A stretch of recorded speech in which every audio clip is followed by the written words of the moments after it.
All right, so in chapter 9 in our course, we turn our attention to the phenomena of tides. I often wonder sometimes what the early humans must have thought if they saw something that looked like this. This is pictures from, I believe, the Bay of Fundy up in Nova Scotia, which has the world's holds the distinction of the world's greatest tidal range. Tidal range being the height, the difference between the highest high tide and the lowest low tide, okay? And in this particular region of the world, it runs around 50, 55 feet. So that means when the tides go in and out each day, you have part of the day in which you have what is up above, which means something about how you have to moor your ship so it doesn't tip over, I guess, right? And then the tide comes in and you have something what looks down below. I can imagine what some of the early humans must have thought when they saw something like that. Especially maybe the first time the tide went out. Oh my God, the ocean's disappeared. Maybe went into a big drain hole somewhere. Anyway, as magnificent as that is to watch and think about, and like if you look at the water or the picture up above, you could be walking on the bottom of the ocean, when the tide is out, and then of course when it's flooded in. But that's incredible for me to think about. And there really is a very simple explanation, one that Newton came up with. What he described, he didn't come up with. People say, did Newton invent gravity? Well, no, he didn't invent it, but he did describe it. This was the old sitting under the apple tree, probably not the whole tree, but the apple falls on his head. That's gravity, right? We're all aware of gravity. You jump off of a cliff, you're going to fall. That's one of those physics laws that are around since the beginning, and there's nothing you can do about that, right? This is what we call Newton's laws of universal gravitation, which basically says that things are attracted to one another.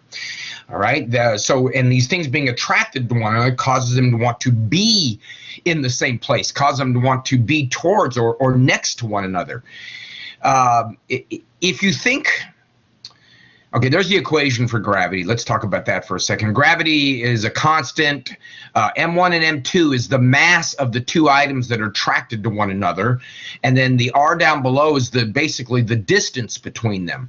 So what that whole formula says, without getting into too much of the math, of course, is as the mass of objects increase, the force, F sub G, the force that attracts them together, that G is a gravitational, increases. And as the distance increases, that's the denominator, the R part, the force is going to decrease, right? So if you look at that as a fraction, as the denominator gets bigger, the overall number is going to get smaller. The denominator is the R squared. And as the numerator, the other part of the equation gets larger, then the force is going to get larger, all right? So what does that mean for us? Well, before we actually start looking into the details of how that formula translates into the effect of tides on Earth, I want to go back to gravity for a second. Gravity is one of those things that we're all very intimately familiar with, but when it comes down to describing it, it's a force. What is it that causes these things to be attracted to one another, or what causes when you jump off a cliff to fall? Is you have to think about, and this is what Einstein actually put together, you have to think about that that space, that the universe is a fabric, a space-time fabric. So imagine that blue grid in that picture in the background is like a blanket. Let's say a blanket, right?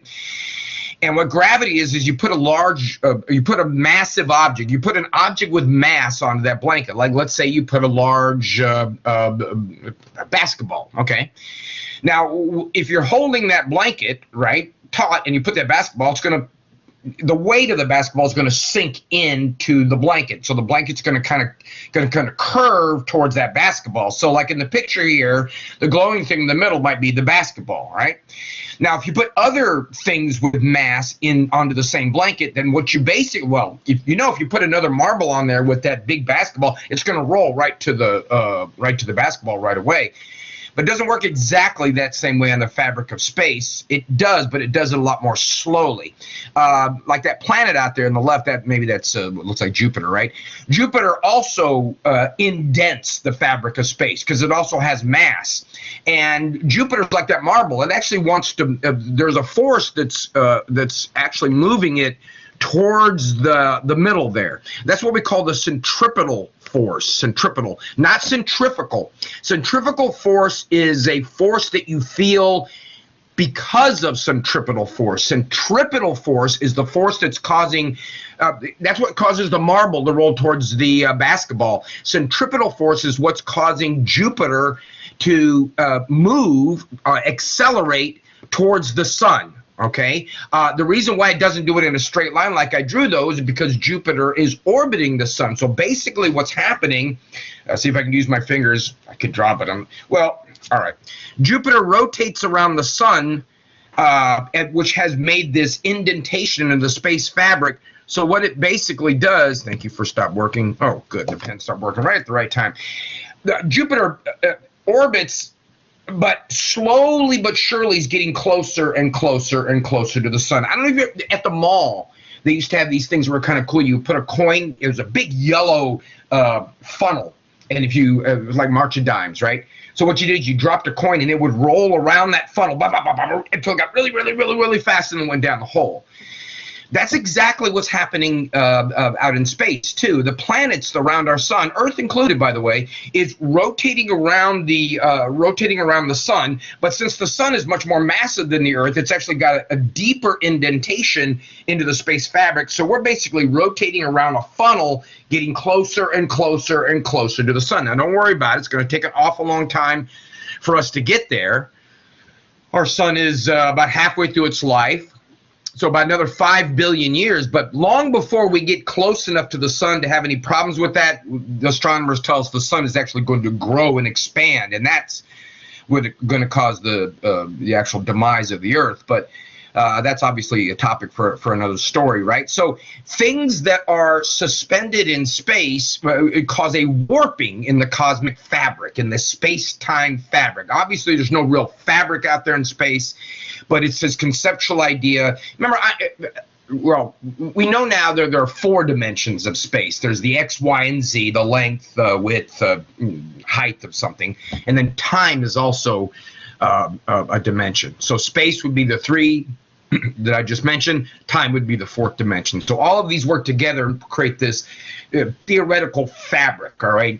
And that's how things are basically attracted to one another. Now, the picture down below, the girl swinging the ball around on the string. Again, I want to go back to this idea of centripetal versus centrifugal force.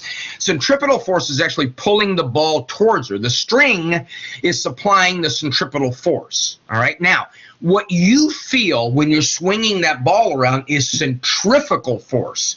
You feel the effects of centripetal force. Some folks actually say that while centripetal force is real, it's a force of physics, that centrifugal force is actually not an imaginary force, but it's a force you feel because of your frame of reference. Physicists are all about frames of reference. If you haven't had physics or you're not sure what I mean by frame of reference, a very simple explanation. If you're in a car going by somebody who's standing on a sidewalk, you guys have 2 frames of reference. One of you is moving, one of you is not. All right, so that's kind of what we're talking about there, right? And I don't want to get much further than that because it's physics, and that's well beyond what we need to talk about here. But you understand what's going on here, right? You got these things are orbiting around each other in space because of this fact that there's a dip in the space-time fabric. All right, now let's turn our attention more specifically to the Earth and the Moon. The Earth and the Moon are also suspended in that space-time fabric. Wait, actually, let me go back for a second. So if we think about, Jupiter's got some moons. If we think about some of the moons of Jupiter here, they're rotating around Jupiter because what they're attracted to, because Jupiter's a lot closer, remember that formula up there, the moons are going to be much more attracted to Jupiter, which is really, really big, by the way, and quite a distance from the sun. So their moons are going to rotate around Jupiter, and basically in that funnel or that indentation, that warp in the space-time fabric that Jupiter causes, all right? So it's the same with the Earth and the Moon. The reason why the moon rotates around us and not the sun is because we're closer to the moon, considerably closer to the moon. So our little dip in the space-time fabric has more of an effect on the moon than the one that the sun is causing. Okay? So what that basically means, though, let me see if I can put this in a big reference. Here's the Earth, and now my pen's working. Excellent. So now and there's the moon going around it. The moon, the Earth exhibits a gravitational attractive force on the moon, and likewise the moon does back on the earth. So they're basically attracting one another. So the earth doesn't sit still as the moon goes around it, because the moon does have a gravity, not nearly what the earth is. The earth feels that effect, and it actually kind of wobbles.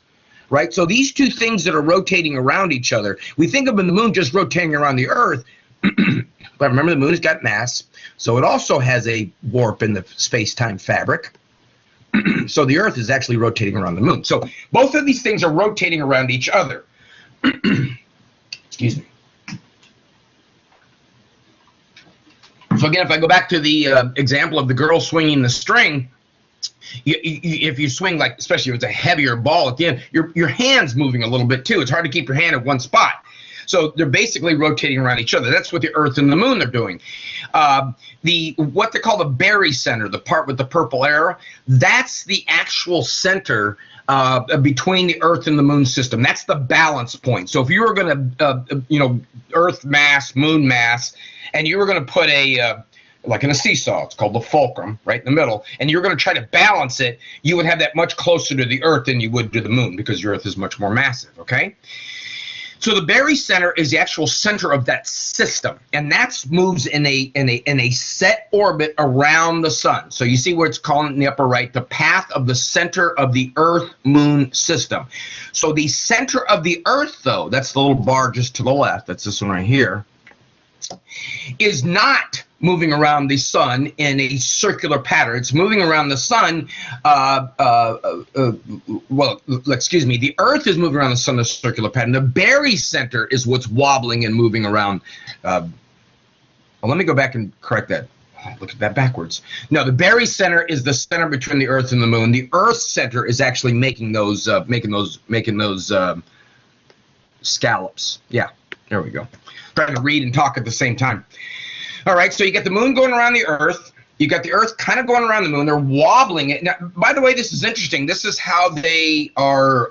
This is how they use evidence from distant stars to see if there's planets rotating around them. There's a couple of ways you can tell a planet is around a distant star. It's not easy, of course, but as that planet moves in front of the star, it blanks out some of the light. So here's the star. Here comes the planet. Planet's much smaller. How can I do this? And it blanks out a little bit of the light with a sensitive instrument. You could see that dip in light. And one of the other ways they do is they see if the star's wobbling, because if the star's wobbling, right, that means the planet, which is moving, is kind of causing the star to move back and forth as it rotates around. Again, think about your hand swinging the string there. Okay.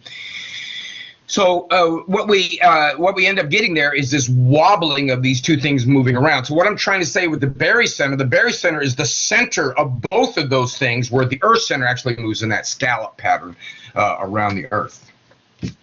Get that. All right. So taking all that with us, what do we feel on Earth? Well, the tides on Earth aren't due to any magic, aren't due to any big hole being drained in the ocean. They're actually due to gravity. You see, the moon is attracting the Earth, and the Earth is attracting the moon. But back to the moon. The moon's attracting the Earth, but the Earth is a lot bigger. It pulls on the Earth, okay? It pulls on the Earth. And it causes the actual Earth to move a little bit.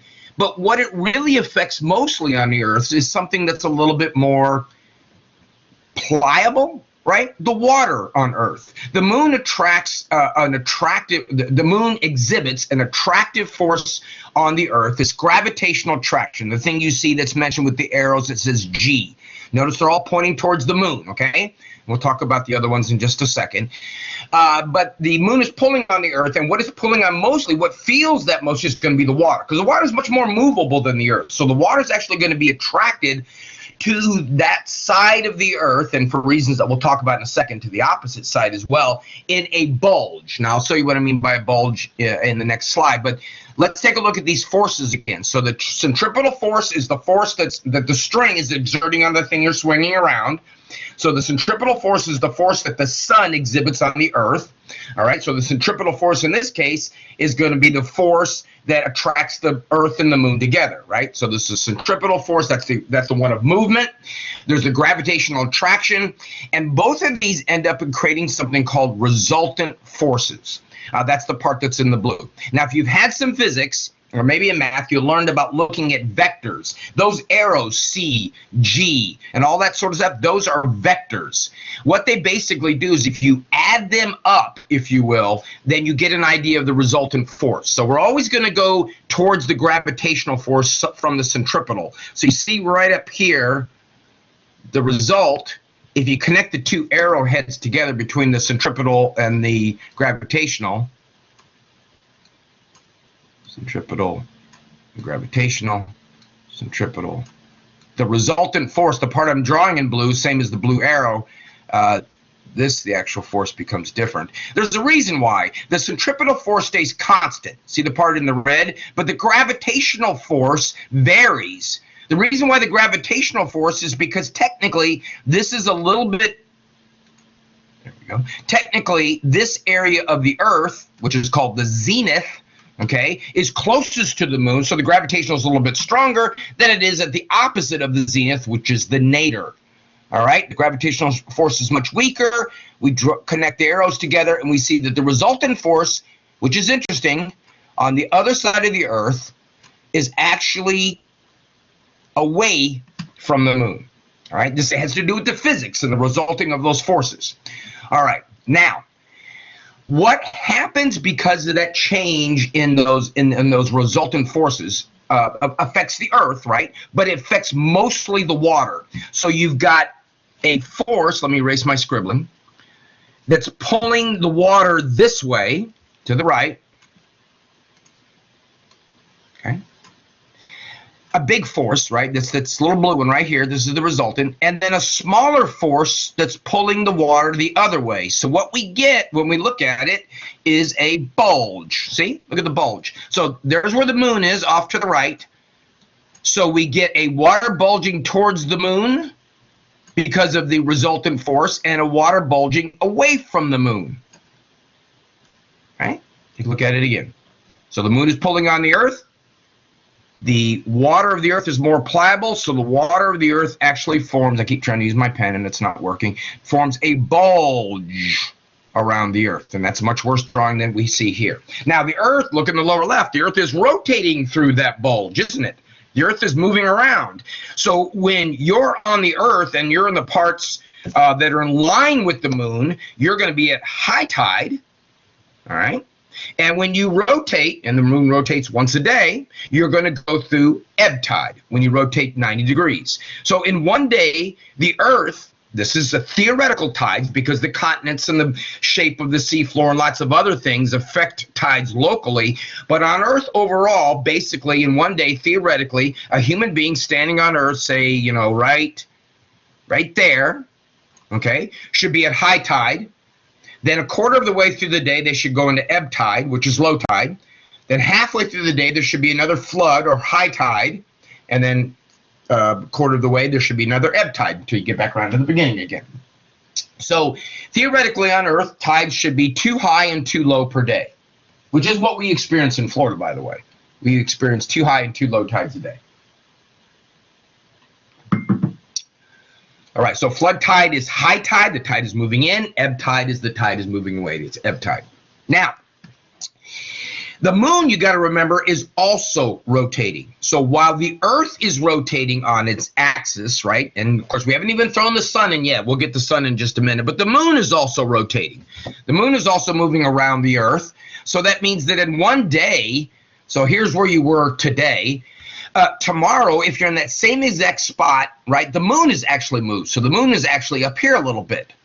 So tides aren't exactly 24 hours. If you think about, if you just, if you blank out the moon in that picture, we should have a high tide, low tide, high tide, low tide, and that should occur on a regular periodic basis every 24 hours, right? The Earth rotates once every 24 hours. But now the moon's rotating. So really a lunar day is a little bit longer. A lunar day is 24 hours, that's the Earth rotating, plus 50 minutes. Where's that 50 minutes come from? The 50 minutes is the fact that while the Earth was rotating, the moon moved a little bit.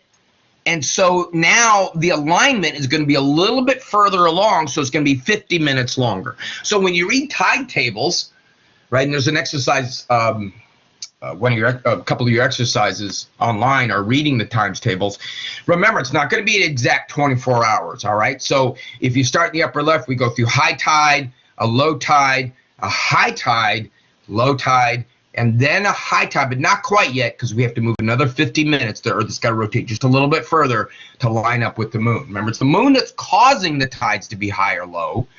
Okay. And the moon is also moving. See, it's a very dynamic system.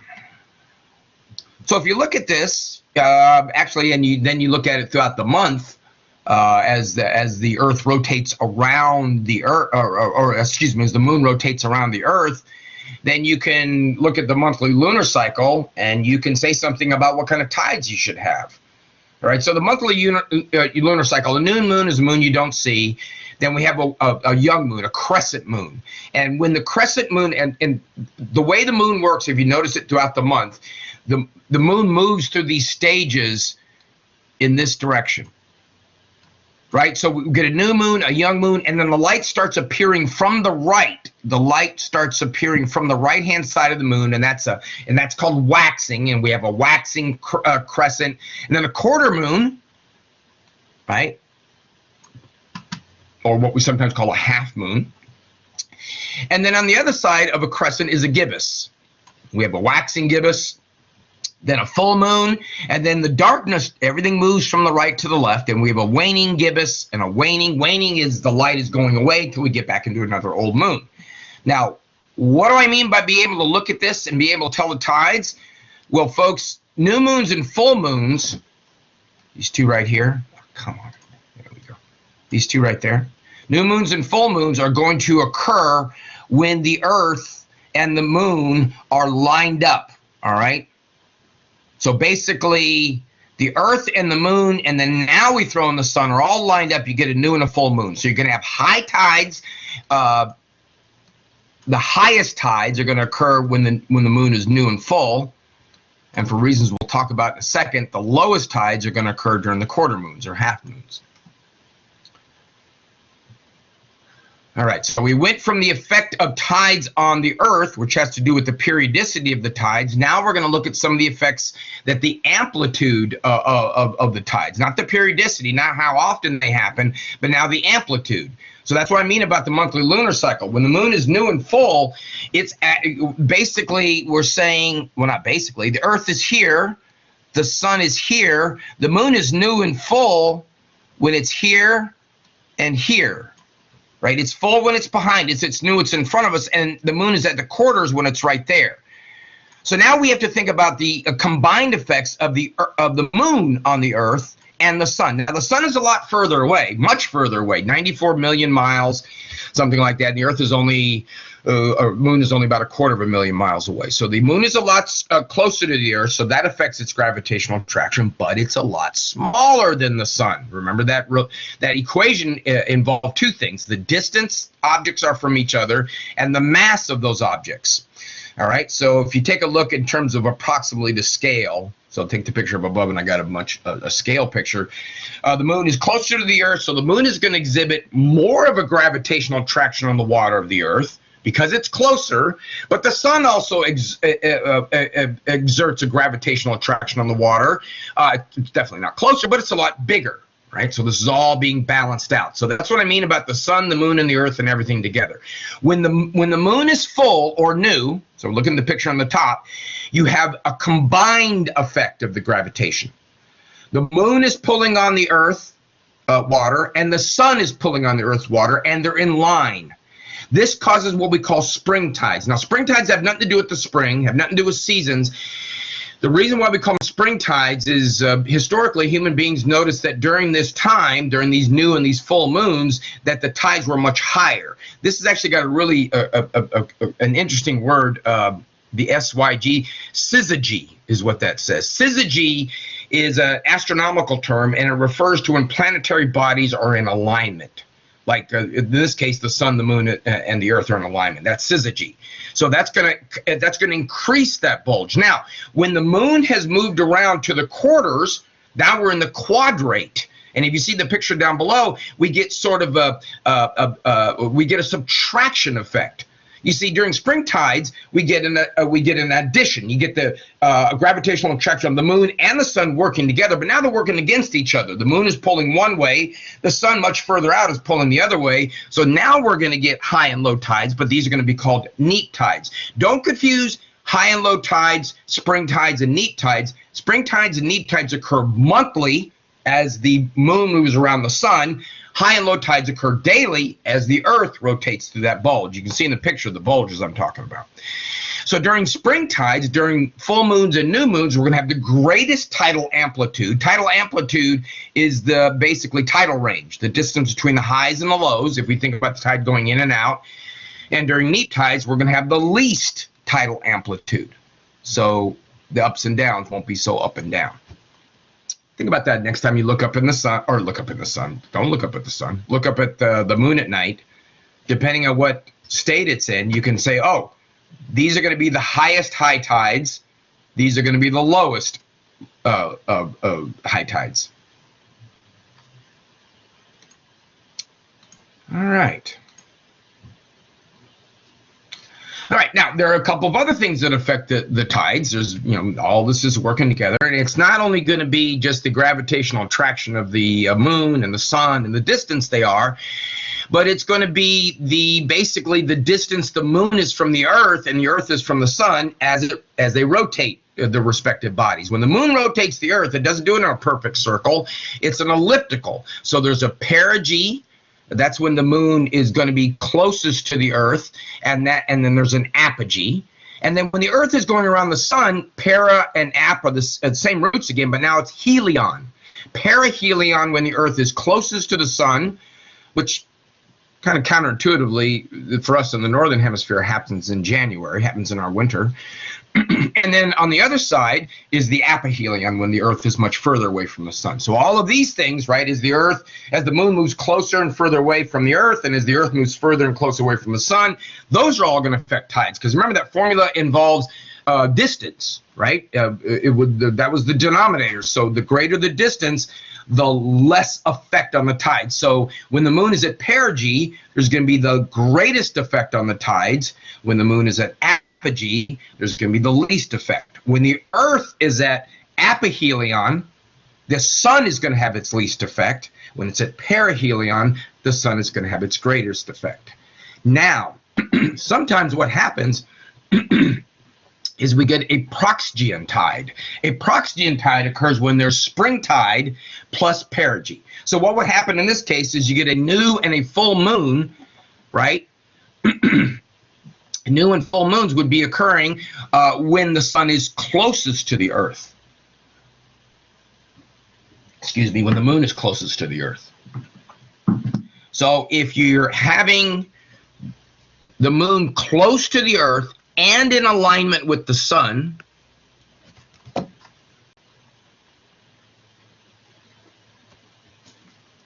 then you're going to get an exceptionally high tide. Now, when they all three line up, when the moon lines up, when the sun lines up, when everything's very close, like when the earth is at perihelion and the moon is at perigee, see, up above, so perigee plus perihelion plus syzygy, when they're all lined up, occurs only about once every 1,500 years. Our next one should come around about the year 3,300, which basically is going to be unusually high tides.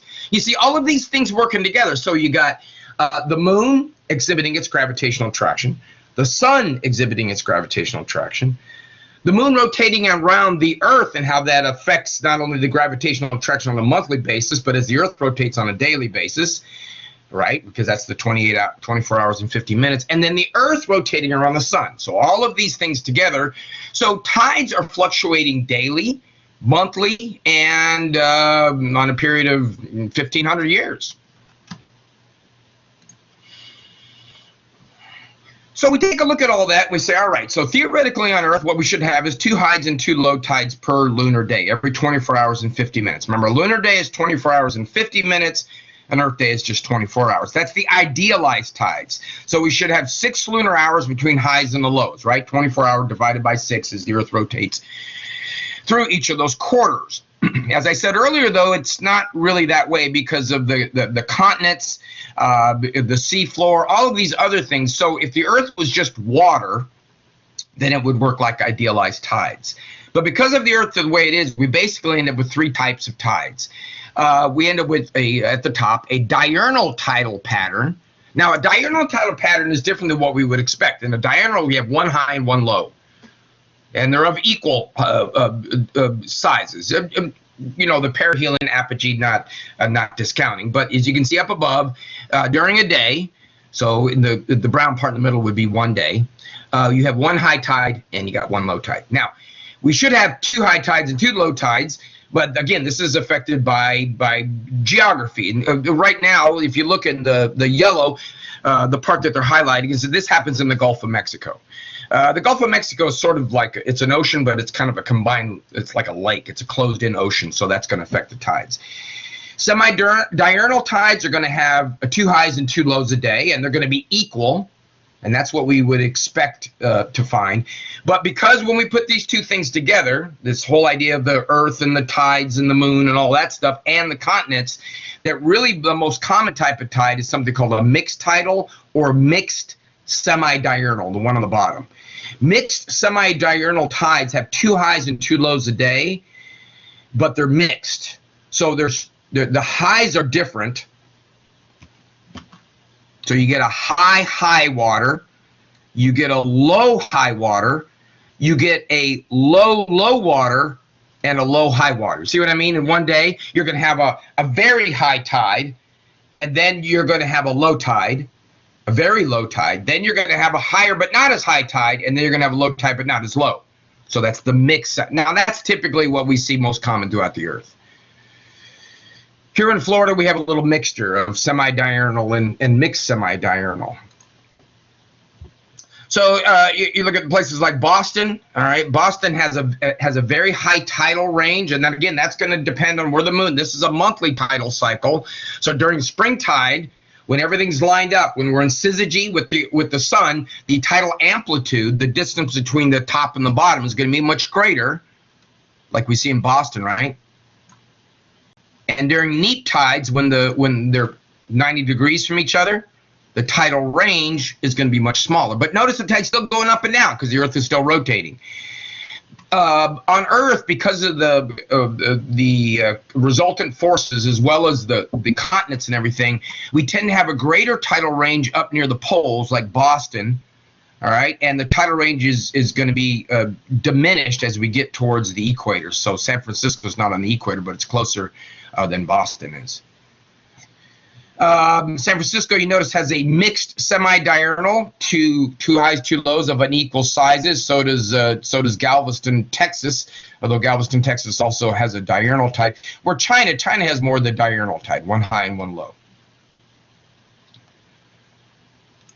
All right, so let's take this and look at it throughout a day, what's going on in throughout the day. So this is one day's flow in a mixed semi-diurnal environment. All right, so we start on the left, so it's 0 lunar hours. We have a lower high water tide, all right? During this time, HSW is high slack water. What we mean by that is the tide is high, but the water's not moving. The tide has just come in, and it's not going out yet, all right? As it starts to go out, we have what's called an ebb current. The water's moving out. You see this at the beach, right? You see the tide going out. That goes out until it reaches, in the case of a mixed semi-diurnal, a high low water mark. It's a low water mark, but it's not the lowest of the day.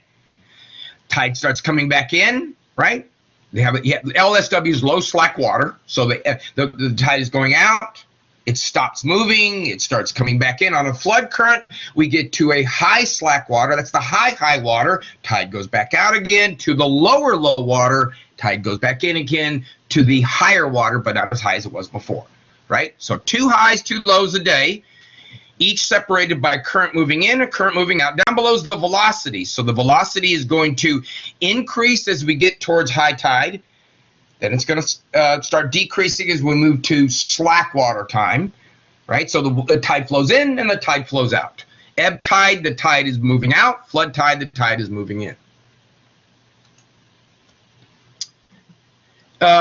Indian River and then Sebastian Inlet. There's the tide tables. These are similar to the ones that you'll have to look at on your assignment. So again, starting on the one, they each go over 2 days, the 20th and the 21st. But if you start at noon on the 20th, and you move just past that, I'm looking at the tide table up at the top. You've got a high tide, then a low tide, then a much higher tide at noon, and then a much lower tide around what 8:30 in the evening, and that repeats on a daily basis. The one at Sebastian is more is also a mixed semi-diurnal, not quite as much though. We still have a low tide, two low tides, one lower than the other. This one, in this case, the lowest tide is sometime just after noon, somewhere in the afternoon. And the high tide, there's a high tide around 8 o'clock in the morning, maybe 9 o'clock, and there's a much higher tide about 8 o'clock in the evening. Tidal range, again, is going to be the distance between the high and the low. This is the tidal range. If you're getting confused by what's on the y-axis, the minus 0.5, you know, how can something have a height of minus 0.5? This is the average mean water height. Okay, so during a low tide, the water is lower than average, and during a high tide, the water is higher than average. So the tidal range is the distance between those two. In this particular case, the tidal range, the full tidal range, let me get rid of my scribbling, is a little over 2 to almost a quarter. So that would be somewhere just a little over 2 1/4 total. You got to add up from the 0 to the 2, and then you got to add up the difference between the average and the lowest water. So that's about minus 0.25, 2.05, so about 2.3 feet is the total tidal range. Over here, the total tidal range would be, oh gosh, we're at about 2.3 there. And about minus, again, about minus 0.2, so about 2.5 feet there. All right. Now, whirlpools, legends of the ocean, do those things exist? Well, yeah, because of the geography and because of the way the tide's moving out, occasionally what happens is whirlpools do develop, and they've been noticed by ancient humans. There's a picture on the right of a whirlpool. Looks like it's just off Europe. I guess that's an early map of Europe. You can see in the lower left there's a boat there. Now, do whirlpools suck you down? Well, a whirlpool or a maelstrom, and there's one that's actually relatively regular that occurs off the coast of Norway because, again, of the way the slack tide and the ebb tide moving in and the geography and the fact that up near the poles where this maelstrom is, the effect is going to be a lot greater. You can get this area where the water starts swirling around itself. Now, are they dangerous? Well, it depends on how close you get to them. And this is not the only one. There's several whirlpools or maelstroms throughout the ocean. Now, a lot of the other sea legends have a lot to do with just basically what sailors do when they come back from sea. They tell stories. They tell sea stories. So that involves some, like in this picture, you know, the serpents that are out to sea and that sort of stuff. The ocean's a big place, and it's kind of scary. So back in the early humans, when we were traveling out in the ocean, a lot of times things we didn't understand, we explained through some sort of fictitious creature. All right, now so much for the geography or the physics of the tides. Let's talk about what happens to the living things. Well, this causes what we call zonation.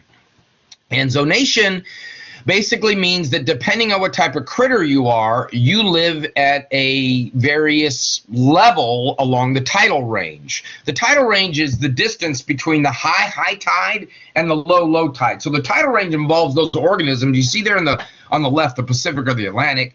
They involve those organisms that can live in those kinds of conditions. And you think right away, one of the biggest things you're going to have to be concerned about if you live in that intertidal zone is part of the day you're underwater. Okay, part of the day you're out of water. So there's not only the drying out problem, right, when you're out of water, but there's also the heat problem. Because when you're out of water, you're going to heat up faster. So the organisms have evolved many different unique adaptations. Like a lot of scallop shells are ridged. You know, they're not flat.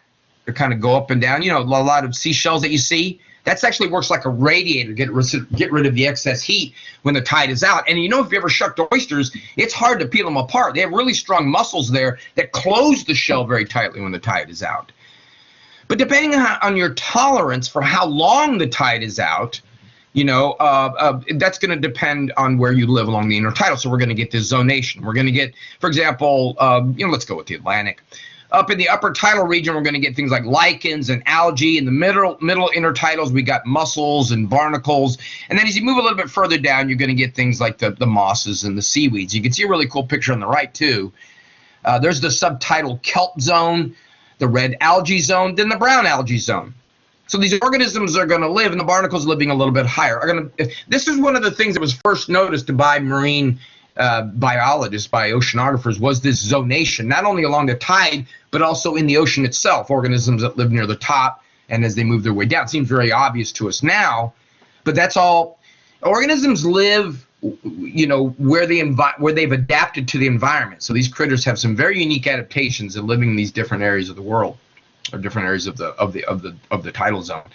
Grunion, that's a fish that's on the right-hand side. The reproduction of grunion is dependent upon about the spring tides and neap tides. What basically they do is they want to lay their eggs on the beach during this time when the tide is, so that those eggs are getting ready to hatch the tide when the tide is coming in.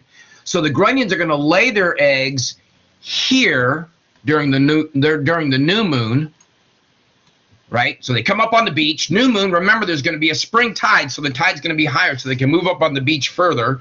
So they lay their eggs, then they move out, right? They don't want to be stuck up there when the tide goes out. Then the first cutter comes and the tide is low, neap tide. And then during the next spring tide, as it starts coming up, the next full moon, remember we're rotating on a monthly basis here, there's going to be flood tide as the tide is getting higher. So water is going to flood up to the beach with a greater rate. The flood current's going to be greater, erode the sand. The eggs will then be timed to hatch, and they're going to be able to hatch into the water during the spring tide and be carried out as the tide goes out. So it's all timing, right? People live in California are all about going and watching the grunions come up on the beach because they come up at a certain time. They know to come up at one spring tide, so when those eggs are ready to hatch and start becoming little grunions, it's the next spring tide, so they'll be underwater. All fits together. Now, with all this moving in and out of the tide, one of the things that we think about as a society, as a world society, is perhaps getting energy from that, right? That's a force that tide is moving in and out. And you can erect certain coastal barriers that can trap water, right, and then release that water to go through these things called turbines, which are basically just big propellers, like we use windmills.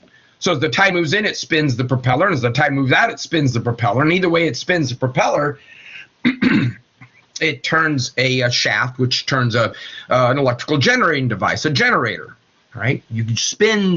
If you spin magnets inside of a bunch of wires, you'll generate an electrical force, okay? And that can be transferred to human beings. So if you get something to spin that generator, which in this case is the tide moving in and out, you get yourself a pretty nifty little energy source there, right? Not only is it clean, technically, right? It's renewable. Tide's always going to move in and out. As long as there's an Earth, Sun, and Moon, we're gonna have tides. Now there are some cons though, because the power production is going to vary as we get into the slack water times, right? Tide moves in, and of course the flood current increases, so you're going to get a little bit of energy generation at the beginning when the tide's moving in, a lot more towards the end, and then none for a bit while we're slack water. Then it's going to increase in speed as it goes into slack water into the next ebb tide. So it's kind of intermittent, it's not on demand, and that means you got to store electricity. And that's always been one of the problems, like solar power and stuff, is the batteries to store the energy, because you have to be able to store that energy, like in case of solar power, for the days when it's cloudy and at night and such like that. One of the other things that people don't think about, because there's not being something dumped into the atmosphere necessarily, or dumped into the water, is there is potentially harmful effects to the environment by building these things. Anytime you build a structure that affects the ecosystem, like a dam, for example, or these tide generating devices that you see in the picture there, you potentially affect the environment. You not only affect the environment in terms of locally, because you're building the device around there, but you might affect things like migratory patterns. There might be certain species of fish that or other invertebrates that move in and out of this area where the tide is moving in and out. This structure and the way might cause problems. Dams out in the West Coast cause problems for the salmon that migrate upstream. That's why they have those ladders around the sides that the salmon can jump and get around the dam. So there's the migratory patterns, there's the local effects. You might change the chemistry slightly of the area or not so slightly, which might affect it. Having this barrier in the way, this thing that the water flows through, might affect local water currents, which affects where organisms live. All right, we just went through that. And of course, there's the idea of noise pollution. That fan spinning around, that generator spinning around might generate noise. Maybe not a lot, right? Maybe not even at our level for us to hear, but perhaps at an ultrasonic level, which we know, for example, many marine mammals are sensitive to and other fish are sensitive to. Or even subsonic noises that organisms are, in the environment have adapted. Certain species of whales, for example, can communicate, humpbacks, with those very low frequency sounds that you might have heard before. That could be affected by something spinning in the water like this, causing noise pollution, affecting these organisms behaviorally, migratory patterns, again, all that sort of stuff. So whenever we think about clean energy sources, we got to keep in mind, clean is a relative term. If you build something in an environment and affect that environment, not necessarily chemically, but say in this case physically, then you got yourself a type of pollution, and that's something we have to factor in before we start building these sorts of devices. So everything has a cost and a balance to it. All right. So the tides move in and the tides move out. It all has to do with gravity, and the ocean and the organisms living in the ocean have learned, and on the coast and the shores of the ocean have learned to live with that. Without the tides, we wouldn't have the diversity we have on the planet. Without the seasons, we wouldn't have the diversity. So all of this comes together very nicely to generate all the diversity that we see on Earth.